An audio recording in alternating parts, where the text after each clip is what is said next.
a really, really like good performance in finals usually. I think we're, what, 4-0 now? And we're going to have super confidence going in tomorrow, and we should return. Now, I want to talk about that game 5. That was insane. Immediately, right off the mark, the fake smoke, the starting straps, they were stunning. And the Ninja Defuse, I want to know, who made that call? Honestly, it's in our bag, to be honest. Like, last map, we were just playing too stiff, giving them map control, and we were just not being decisive. This time, we were just being loose and having fun, trying to make plays. Now you have a big match tomorrow, of course, the grand finals, but also a rematch as well. What are the main focuses for you and the boys heading into that? Where's that bitch just at? starting strong, not starting slow, having full confidence playing against them because they're a really good team. And not choking our leads and hard points, because if we won the fucking Karachi, Jesus Christ, you know what I'm saying? But just be confident and don't choke lead. All right, well, I'll tell you what, big day tomorrow. Are you bringing this home for New York? What'd you say? Are you bringing this home for New York? Of course, There we back go. to back, baby. He's bringing it home for New York, back to back. He's trying to go all the way. Puckett, it's over to you. One of my favorite personalities in the game, and you can see he is a fan favorite. New York Optic, that is the grand finals coming your way tomorrow. And what a finish from New York. We thought Toronto would be dangerous coming in hot. They had already taken down Atlanta, a big win over LA Thieves. But in the end, it's Sib and Hydra taking over to seal the deal on a championship Sunday. The three-headed monster Hydra just came out and started frying. That map 5, he made so many good plays. There was a round 7 where he actually played on middle map. When they hit B, he got a free kill in the middle, got number advantage, and just, you know, he imposed his will. Now we do have to say goodbye to Toronto Ultra. They finished with silver last year. They finished with bronze this year. That is now 2 silvers and a bronze for both Insight and Kleenex. And Scrap, you know, he was frustrated at the end of that one. But on the other side of this, we have a very happy New York Subliners, and they earn our play of the game. The final Scuff play of the game of the night here on Super Saturday. It was game 5, right, Allie? Yeah, it was just all of game 5. This was an incredible search and destroy on New York Subliners, especially because they had just come off losing that same invasion search and destroy to Optic Texas to get sent down to the losers final. And especially on the side of Hydra, who had a slow map versus Optic Texas, he comes back firing 3 first blood, 11 and 2, and also obviously have to tip my hat to Civ going 10 and 3. He took over in this series. He usually does do well versus Toronto Ultra. And again, these were 2 rosters that have replaced their 4th man. It was Civ versus Envoy. Both of them played lights out, but it was the New York Subliners that came out on top. Yeah, New York made some huge adjustments from that Optic Texas game. You saw Hydra was getting shut down right on that B streak. So what did he do? Adjusted over and took their time on their offensive rounds going towards red. And when they decided to go B, Hydra would linger, and that's that round 7 that Clayster mentioned. Hydra gets that kill. No organization has ever won back-to-back. Civ is your man of the match right here, 98 and 80 with a 1.23, a 2.0 S&E KD, and he eclipsed the 20K damage mark, which is insane out of Civ. Congratulations to Civ. You have a 4th place at Champs. You have a 3rd place at Champs. Now you are guaranteed top 2 as the Subliners are going for back-to-back World Championships. As we recap the whole day, though, it was a long one, and it started all the way back with Toronto facing off against Atlanta. This was Don't our remind me, Puckett. Don't fucking remind me, you motherfucker, bro. But today, Ultra was back. One of the most impressive wins on the weekend so far was Toronto Ultra getting a 3-0 versus Atlanta, because they were looking to be the favorites at the start of this weekend. It was a disgusting start. The S&D looked on top, and this is where we got a glimpse of Envoy kind of showing up for championship weekend. When that's the player we were waiting to get on fire all season long. Kleenex, of course, popping off as well. Had a stellar performance in the search and destroy, but we got to talk about the other winners on the day, because this was a fight for top 4. New York's like the #1 team at doing their homework. Miami versus LA Thieves. I bet you didn't have that in your bracket at the start of the weekend. So Nameless, talk to me about Miami. What do you see from them against LA? They had a good run. That map 1, if it went their way, could have been a different series. But LA Thieves, man, the young guys in Kremp and in Joe Deceives had a hell of a tournament. Their stock definitely went sky high, and they're looking forward, obviously, to the World Cup in a couple of weeks. But LA Thieves, I think they shocked the world. Nobody thought that they'd be able to contend with the top teams, taking them to Game 5s, and then the middle of the pack teams 3-0 when they needed to. And we know that Spain has put out some fantastic gamers over the last 20 years of Call of Duty. This has got to be the highest placing that we've ever seen from the Europeans. I love the formula that Heretics tried to do this year, getting that full Spanish squad, a bunch of guys who really believe in each other and had that camaraderie. They tried swapping players in and out. Eric Boom was here, then Real came in. They tried all different permutations. They ended up settling on this one that we had, and honestly saw the most success with it. LA Thieves went up 2-0 before falling to Optic in the winner's bracket, but they took care of business early against Miami. And speaking of Optic, they had their winner's bracket final set up against the Subliners. This one went the distance. Who did you guys find most impressive here from Optic Texas? I mean, I think good collaborative team effort. So we had you know? Ultra. I want to sit see on the who fence. was Usually I can pick out a right in player, the but pick. there were just Who was so right in the many pick clutch moments throughout this series. Then you think to the game 5, the 6-1, and the game plan. And in the interview, Shotzi mentioned we went over it for 3 hours, like talking about it. How are we going to approach the invasion? So they expected a game 5, and when they got there, they did not disappoint. But we have to remember what you're seeing on your screen right now. That control, Allie, was ridiculous. That control is unreal. And again, because they put so much hour into it, Shotzi 35 and 12. I mean, we know he can take over games, but that was just absolutely a different beast out of him during this series. And much needed because it went all the way to a game 5 where Optic Texas kind of shocked with an invasion S&D dominant 6-1. Kylo Ken finally spawned in, it feels like, for championship weekend, and I can't wait to see him on Sunday. Optic Texas powers into our championship match. They're the first team to guarantee themselves the $400,000. That's the minimum you can make in that championship battle. But Toronto, they were on a warpath, trying to power their way into the top 3, and that's exactly what they did in a very tough fight against the LA Thieves. Another shocking performance from LA this weekend. And you look at how many maps they played today. I mean, holy crap, they played 13 total maps. They played 3 matches today. You don't really play that much anymore. They send Thieves packing in this match right here, and another 3-2. It seems like all these matches are just going the distance. Yeah, you know, truly a test of your will, right? Like this day's a gauntlet. You know, it's 5 matches. Some teams have to play 3 of them. And, you know, in this series, in my opinion, it was the best series of the day. We go all the way to that game 5. We're getting some crafty new spots. Obviously, they played each other day 1 of the tournament where, you know, GG's Toronto big dub. See you tomorrow. Thank Thank you for sitting and watching these fucking games with me, brother. Appreciate it. Sorry I saw your shit late. I was fucking on Twitter. Pleasure having you. 1v1 and then a 2-piece to close out the one game tomorrow, so Toronto be a Ultra pretty quick stream. And as you I'm just kind of about to witnessed, stream it or Toronto not. went I on don't know. to If I play should New York stream it or just sit Subliners, back who in my clutched couch up and in the watch that game shit. 5 to I secure don't their know. spot tomorrow for championship Well, I mean, like you said, Sunday. see you Let's tomorrow, take a so I guess look I gotta at how the fucking do 8 it, hey? teams started Guess and I gotta how do they it. finished so far in our But I actually like to watch your here streams till in the end, so I'm watching your stream till the 2024. end, and then I'm Ridiculous signing off. tournament, Thank you to everyone nameless. that tuned in. Is this the Thank you for the best likes. champs you have Appreciate seen? ya. I mean, it feels that way. I mean, in terms of quality of We're not a gameplay, Chris, I'm predictor going to say bracket at yes. all. Obviously, some recency bias there, but look at all the game 5s that we've had. Look at our grand finale, Optic versus the New York Subliners. It just went to a game 5. It's going to be bonkers tomorrow. Big shout out to 5 through 8 who elevated their game to the next level for this weekend, but it's the Power 4 with 2 of them remaining. Optic Texas and Subliners going toe-to-toe. Clayster, is this the team Optic wanted to draw for their chance at another world title? I think Optic is pretty happy with this result. I don't think they wanted to go up against a hungry Toronto Ultra in the grand finals, and the script is definitely scripting this weekend. Join us tomorrow. We will be here for a long one. One match in the championship bracket remains. That is kicking off at 2 p.m. Central. Before it, we have our Challengers Championship. But what is special about the grand finals here in the Call of Duty League, Nameless? Yeah, I mean, well, for a Call of Duty Challenge, those guys are going to be at the World Cup. And then when you talk about Optic Texas versus New York Subliners, we got some things up our sleeves for you guys before that. Best of 9.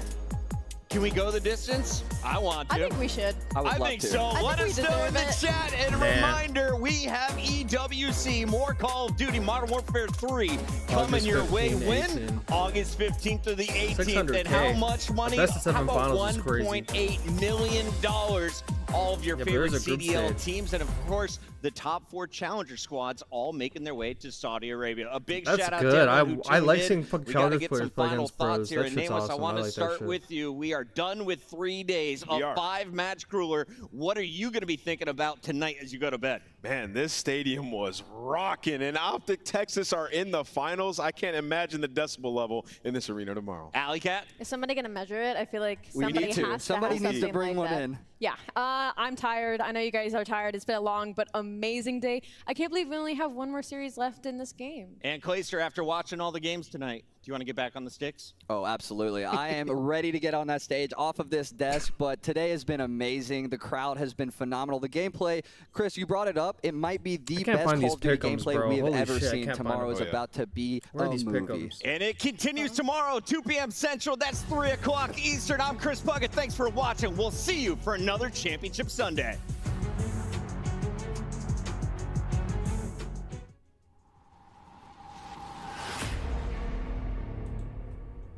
Oh, shit.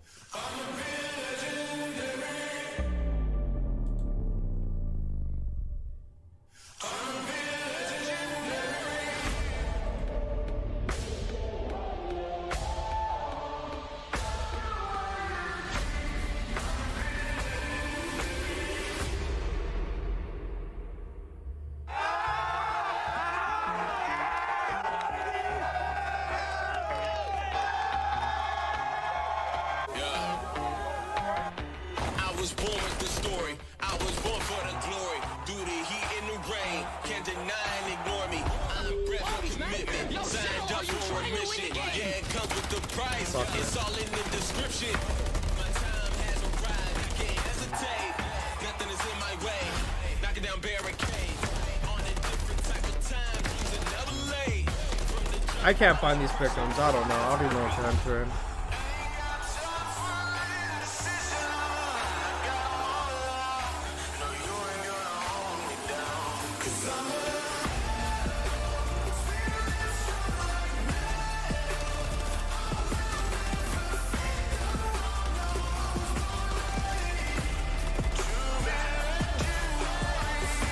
I want to know who went flawless in predictions.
This song goes fucking hard.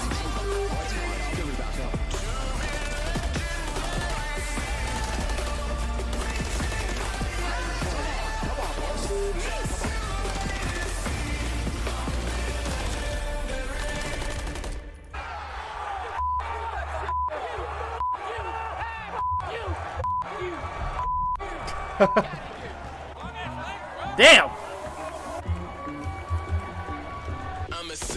Fuck you, fuck you, fuck you, fuck you, fuck you. My face hardpoint video aged like a fine fucking wine, bro. It aged like the finest wine you're ever gonna taste.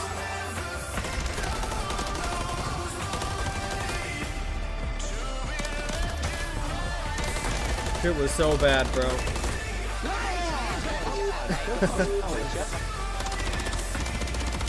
Bro, they just don't know how to play hardpoint, bro. It's gonna make me mad, bro. I gotta stop talking about FaZe, bro. I'm gonna get pissed off. I'm gonna get pissed off, bro. Just pissed off.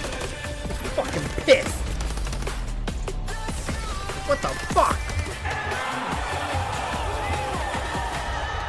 Does anyone know the Twitter, the person that posts the pick'ems? I'm trying to find it. I've been trying to find it for all day, bro. Just can't find it. Alright.